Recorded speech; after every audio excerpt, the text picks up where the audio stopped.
আসসালামু আলাইকুম। নাগরিকপঞ্জি আইন ও এনআরসির উত্তেজনার মাঝেই আজ মোদী সরকার আরেকটি বড় সিদ্ধান্ত নিল, যার উপর বিবাদ তৈরি হতে পারে। আর এই সিদ্ধান্তটি হলো এনপিআর-এর উপরে, অর্থাৎ রাষ্ট্রীয় জনসংখ্যা নিবন্ধীকরণ সংক্রান্ত। তাই চলুন আজকে আমরা জানব এনপিআর কি এবং এর নিয়মাবলী। এই এনপিআর প্রত্যেক ভারতীয়র জন্য প্রযোজ্য। আরেকটি গুরুত্বপূর্ণ বিষয় হলো পশ্চিমবঙ্গ ও কেরালা কেন এনপিআর-এর যাবতীয় কার্যকলাপ বন্ধ রেখেছে। চলুন প্রথমে জেনে নিই এনপিআর কি। ন্যাশনাল পপুলেশন রেজিস্টার, অর্থাৎ জাতীয় জনসংখ্যা নিবন্ধীকরণ, 1955 সালের সিটিজেনশিপ অ্যাক্টের মাধ্যমে প্রত্যেক ভারতবাসীকে নতুন নাগরিকত্বের পরিচয়পত্র দেওয়া হবে। হ্যাঁ বন্ধুরা, ভোটার, আধার, প্যান এবং পাসপোর্ট নাগরিকত্বের প্রমাণ নয়। এই নাগরিকত্ব প্রমাণের জন্য আপামর সকল ভারতবাসীর জন্য কেন্দ্র সরকার আনছে নতুন এক নাগরিকত্ব কার্ড। গত কয়েকদিন আগে স্বরাষ্ট্রমন্ত্রী ঘোষণা করেছিলেন, ভোটার কার্ড, আধার কার্ড, পাসপোর্ট আপনার নাগরিকত্ব পরিচয়পত্র নয়। তাই নাগরিকত্ব পরিচয়পত্র আসতে চলেছে এনপিআর-এর মাধ্যমে। চলুন আমরা জেনে নিই এনপিআর-এর উদ্দেশ্য কি।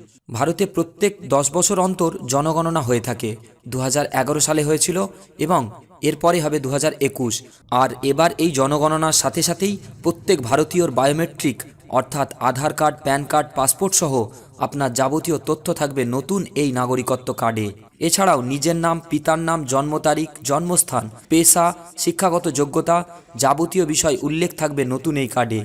এর ফলে অবৈধভাবে ভারতে বসবাসকারী ব্যক্তিগণ নাগরিকত্ব থেকে বঞ্চিত হবেন। নিশ্চয় এটি একটি ভালো সিদ্ধান্ত, তবে এর মাধ্যমে নির্দিষ্ট একটি জাতিকে হয়রানির শিকার যেন না হতে হয়, যেমনটি হয়েছে এনআরসি এবং সিএএর মাধ্যমে।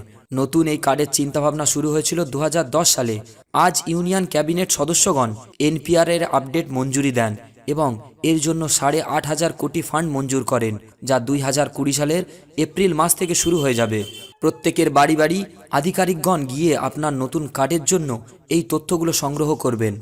এবার চলুন আলোচনা করি কেরালা এবং পশ্চিমবঙ্গ এনপিআর মানছে না কেন। কেরালা এবং পশ্চিমবঙ্গ এই নতুন এনপিআরকে অমান্য করেনি, তবে বর্তমান পরিস্থিতিতে এনআরসি এবং সিটিজেনশিপ অ্যামেন্ডমেন্ট অ্যাক্ট যেহেতু সংবিধান বিরোধী এবং এটি ভারতের নাগরিকত্বের সাথে জড়িত, তাই প্রথমে সিটিজেনশিপ অ্যামেন্ডমেন্ট অ্যাক্ট নিয়ে যে অস্থিরতা সৃষ্টি হয়েছে সেটা আগে শান্ত হোক। যেহেতু এখানে একটি নির্দিষ্ট ধর্মকে বঞ্চিত করা হচ্ছে, অধিকার হরণ করা হচ্ছে, যেটা সংবিধান বিরোধী। অতএব এই বিষয়গুলি নিয়ে কেন্দ্র এবং সুপ্রিম কোর্ট সুষ্ঠু সিদ্ধান্তে আসুক, তারপর এই দুই রাজ্য এনপিআর চালু করায় মঞ্জুরি দেবেন। টাইমস অফ ইন্ডিয়ার একটি আর্টিকেল থেকে আমরা এই বিষয়গুলি জানতে পারি। তথ্য যাচাই করার জন্য ডেসক্রিপশনে দেওয়া লিঙ্কটি দেখে নেবেন। আর একটা বিষয় উল্লেখ করি, এই এনপিআর কিন্তু অসমের ক্ষেত্রে প্রযোজ্য নয়, অর্থাৎ এনপিআর অসমে এখনই লাগু হবে না, যেহেতু সেখানে ইতিমধ্যে এনআরসির মাধ্যমে নাগরিকদের বাছাই করা হয়ে গেছে। অতএব বন্ধুরা, এই এনপিআর-এর মাধ্যমে প্রত্যেকটি ভারতীয় যাবতীয় তথ্য এবং বায়োমেট্রিক ডেটাবেস কেন্দ্র সরকারের কাছে থাকবে। তাই সরকার এটি অতি সুরক্ষিতভাবে রাখার ব্যাপারে অঙ্গীকার করেছেন। যদি এই ব্যাপারে আরও বিস্তারিত জানতে চান, কমেন্ট করে জানাবেন। পরবর্তীতে এনপিআর সংক্রান্ত আবারও আলোচনা করব। ভালো লাগলে লাইক দেবেন এবং বন্ধুদের মাঝে বেশি বেশি শেয়ার করে দেবেন, যাতে করে তারাও এই বিষয়টি জানতে পারে। ততক্ষণ পর্যন্ত ভালো থাকবেন। আসসালামু আলাইকুম।